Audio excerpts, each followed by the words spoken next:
Hello and welcome. Today we're taking a look at the vz58 and specifically the magazine pouches that are associated with this rifle.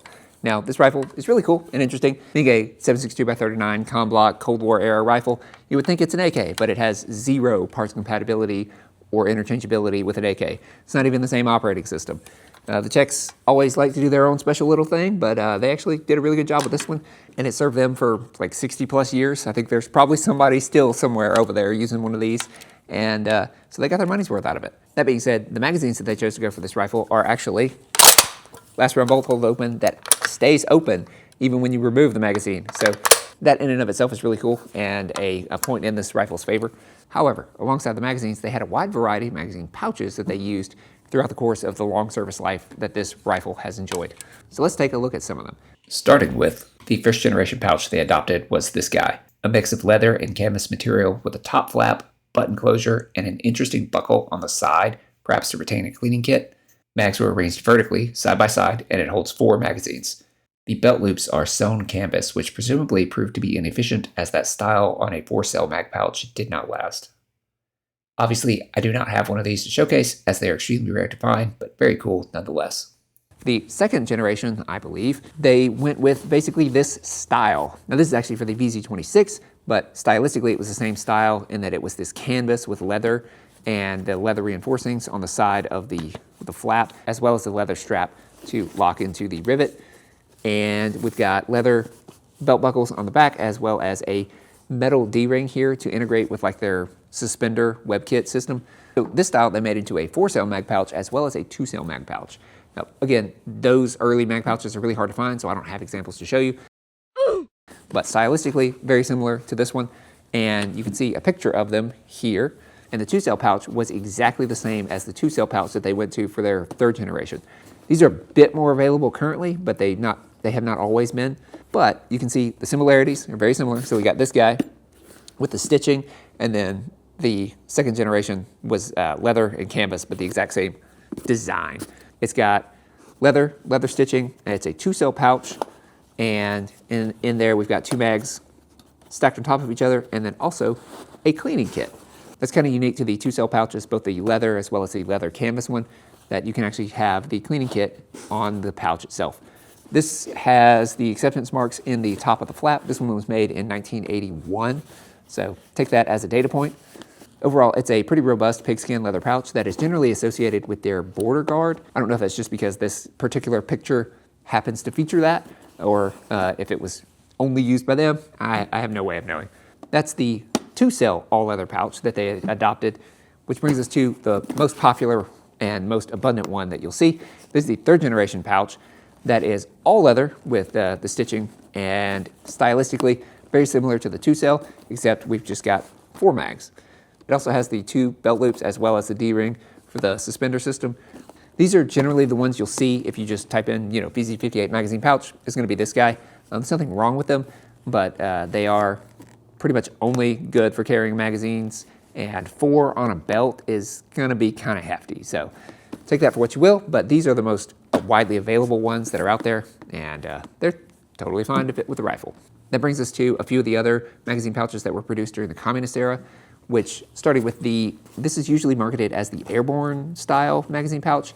It's a 2-cell pouch, side by side, a little bit of padding on the back, belt loops, and then this toggle closure that definitely secures the magazines very well. They are individually in here. None of the ones I have of this style have dates on them, so I'm not entirely sure when they were produced, but they were definitely produced during the Cold War era. So while you wouldn't access these quickly, they are very securely held. And the canvas material that they use seems substantial enough. It's got a little bit of wearing, but it's really not too bad. And this is like a yellowish green color. And then I also have the same exact pouch in a very dark brown looking color, and then a more like forest green color. All of them are the exact same style, and none of them have dates. Though this particular one has a date of 1979. So those are the airborne magazine pouches. And similarly, as far as specialty troops, there was also a pouch specifically made for the nuclear, biological, and chemical troops. Now, I don't have one of those pouches, but I do have a bayonet scabbard that was made of the same material. This is the green variant. They also have a blue-gray variant. And this is a vinyl PVC rubberized plastic type material. It's kind of stretchy, but it doesn't actually seem like it would be super resistant to heavy use. That being said, I can imagine it would be a heck of a lot easier to clean versus, you know, a leather pouch if you're in some heavily contaminated area, especially after, you know, World War III kicks off. This is going to be a lot easier to clean, and so that's why they issued it to those guys. So if you're fighting in a hazmat suit, then the magazine pouch that would have gone with that kit would have been this, made out of this material. This particular bayonet scabbard of the same material was made in 1977, so that would have been sort of the era that we're talking about that the pouches would have also been produced. With that, we get to leave the communist era and enter the 90s and beyond. So starting in 1995, they adopted their M95 camo, and as part of that, they made a couple of different things. So first off, we've got the M&S 2000 system in the M95 camo. So I don't know what M&S stands for, but it's basically just a Velcro closure on a loop that can certainly act as just a belt attachment, but inside of there is a little piece of plastic that slots into the mount for it.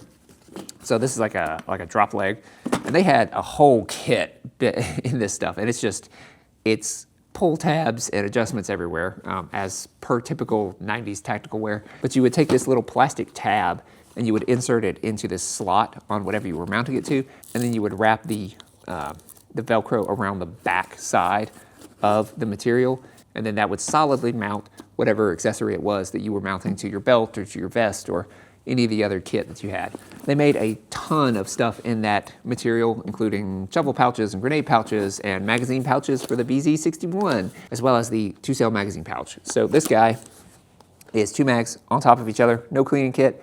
It uses the Spanish style tabs to lock it in, which is a really good system. You know, it keeps it locked in until you're really ready, and then you can just pull this one tab, and then the whole thing comes up. I like those buckles a lot, especially for slightly antiquated kit. I think it's really great. This would certainly fit on a belt. Your belt line would be right here, and so it would be a little bit angled, but it would definitely fit. And this same M&S 2000 pouch was also produced in the M95 Desert camo for when they went to Iraq and wherever else they went in the GWOT era. So they made this exact same pouch in Desert camo, which I don't have, but those are out there available, and they look like this. And this particular pouch itself was made in 2002. So that's sort of the era that this one was made.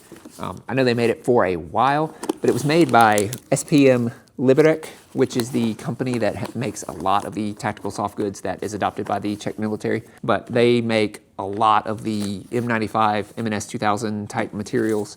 A lot of the accessories are made by that company. They also made things like this. So this is basically a version of the airborne type magazine pouch where it's just 2 bags side by side and then a belt attachment. And this one is in the M95 camo, as well as being, it's a little bit different material than the old airborne pouch. I think it's trying to be water resistant, and I'm sure it is a little bit, but it's not just straight up rubberized. And this one was made in 2008. It seems totally fine for a bog standard Velcro closure magazine pouch that you just stick on your belt. So these are also out there and available. Which brings us to this guy. This is the last 4-cell that I have. And honestly, I think this is just a commercial civilian production example. It's pretty similar to the old 4-cell leather pouch, except it's actually way worse than the 4-cell leather pouch because the closure here is held in by the tiniest strip of Velcro, and it is pretty much useless. This one was sold as a vz58 pouch, but I can't imagine it's not a commercial production. It doesn't have any stamp or even a tag to indicate who made it or when, but it would have obviously been 90s, early 2000s, sometime in that era, if not later. So this is definitely the worst one of all the ones that I have. But it's here, so it gets a mention. That brings us to the last pouch that I've got. So this is the straight up MOLLE integrated vz58 pouch. And this was, again, the Desert M95 camo. They also made this in regular M95 camo, but it's a buckle closure, and then it's got 3 mags stacked next to each other. So this particular one, again, made by SPM Liberec in 2009 as well. So they were definitely doing kind of whatever was asked of them if they were producing this in 08 and then this guy in 09. So there's a lot of variety from that era. Obviously that was during GWOT, so there was a lot of demand for different things from different folks. That being said, this pouch is pretty reasonable, especially for 09 era. It's just straight up MOLLE integration. If desert camo is your thing, then hey, here you go. It's just a straight up 3-cell mag pouch. It's very curved because of their orientation. The pouch is curved vertically up and down as opposed to side, which makes it fun and a bit of an interesting shape to wear on your belt. But this is the latest vz58 specific pouch that I've got here to show you today. The 2-cell MOLLE pouches are still actually being produced today in the Czech Republic for specifically vz58 magazines. Whether these were adopted or are being used by the Czech military is unknown, but they are available and they are being made. So those are also out there. That's sort of a good smattering of the various vz58 pouches that were adopted and used and around to support the vz58 rifle throughout its quite extensive service life. Some good ones, some not so good ones, some not good at all, and lots of variety. So if you're interested in the vz58 rifle, it's a really cool rifle, and there's a lot of variants to dig into and to learn, figure out, to collect, to have fun with. The Czech Republic is well on their way to fully replacing this rifle, and so that's why we've seen a lot of Czech surplus lately.